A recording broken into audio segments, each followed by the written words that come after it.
We were all brought up by a loving stay-at-home mom and a dad who was a Detroit cop. We always had food on the table and we were well provided for. However, we did not have the luxury of going to restaurants or traveling outside the state.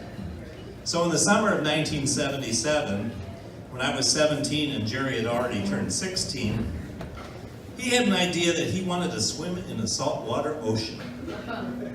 With my mom and dad's permission, and I still don't know why today, they let the two of us, by ourselves, go on a road trip across the United States with the goal to swim in the Pacific Ocean. I guess there was a closer ocean, but didn't know that at the time. On the road trip, we learned a lot about responsibility and becoming adults. We took $500 cash and learned how to budget. We had to keep the gas tank full. We slept every night in my 1972 Nova with no air conditioning. And every meal consisted of McDonald's cheeseburgers and a half a gallon of milk, which we shared. Along the way, we saw things we only seen in books and magazines. We saw corn stalks. We saw tornado. We saw presidential birthplaces, state capitals, and the largest thermometer in the country. What is that? Barstow. No, save the questions to the end. Yeah.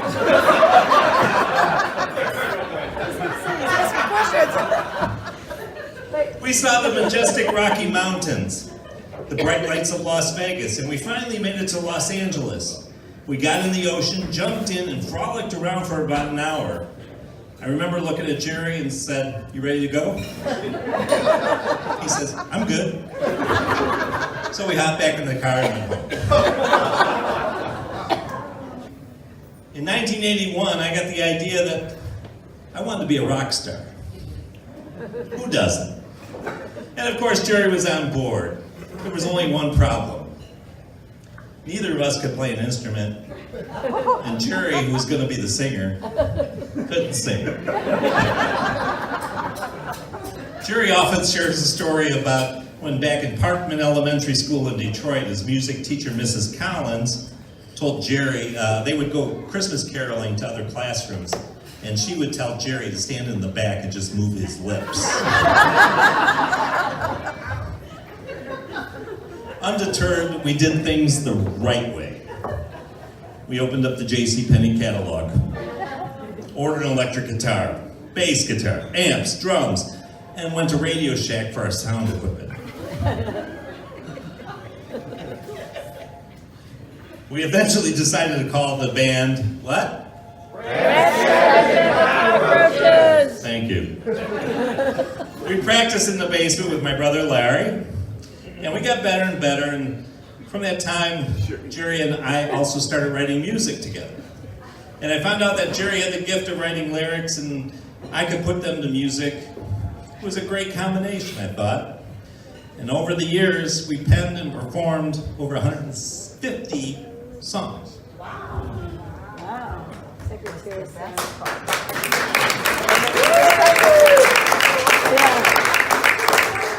They weren't all good, don't worry. Once we felt we were good enough and written some good songs, we decided that we wanted to make records. So he and I asked some very good musicians to record with us, and they obliged. Bob, Carl, Steve, and Lance joined us to record 4 songs: Cockroach Party, Three Stooges Rock and Roll, Swimming in the Secretariat, and Bad Reputation. The records were bad repetition. Thank you. Yeah, we do. The records were pressed in the summer of 1982, and we started promoting and playing around the Detroit area. Once we were on a local TV talk show, and the host asked us how we came up with the name The Cockroaches. Well, of course, Jerry explained that we were going to just pick a random name out of the dictionary. So I feathered the dictionary. Jerry picked the page, popped down his finger, and we didn't really want to be called Brad Savage and the Cocks. So we moved it down a couple.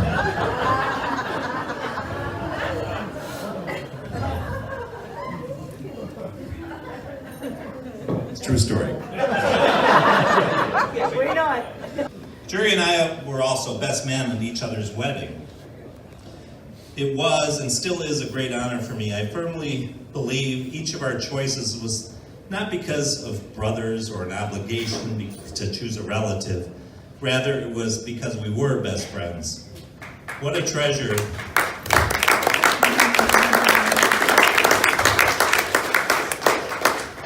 What a treasure, not only to be loved and chosen as a brother, but because we shared the gift of friendship, which I think is even greater and something I'm sure all of you felt about Jerry.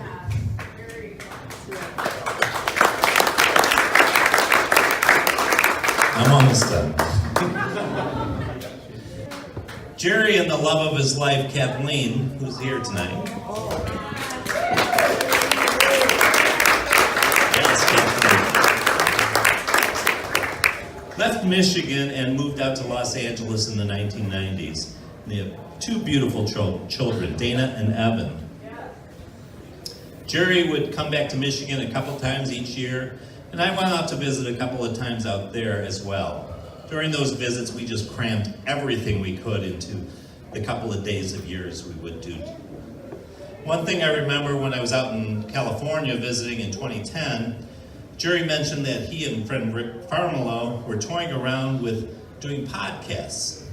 Jerry and I recorded the first couple of podcasts that year, and he, along with Rick and friends Amanda Raymond and actress Kelly Maroney, ended up recording about 290 podcasts with special guest stars from around Hollywood. These podcasts were carried by KHTS Radio in Santa Clarita and were syndicated around the country. So at 3 in the morning, you could hear Jerry in Norfolk, Virginia or something. Jerry excelled at this because he loved meeting new people, and he always showed his guests respect and put them at ease with his humor and down-to-earth attitude, which I'm sure you all know exactly what I'm talking about. About 3 years ago, Jerry was diagnosed with cancer, and I think he felt his mortality a little bit. He wanted to do some things that he didn't want to put off. One was something that I know he enjoyed from the past, being a cockroach and performing. So in August 2016,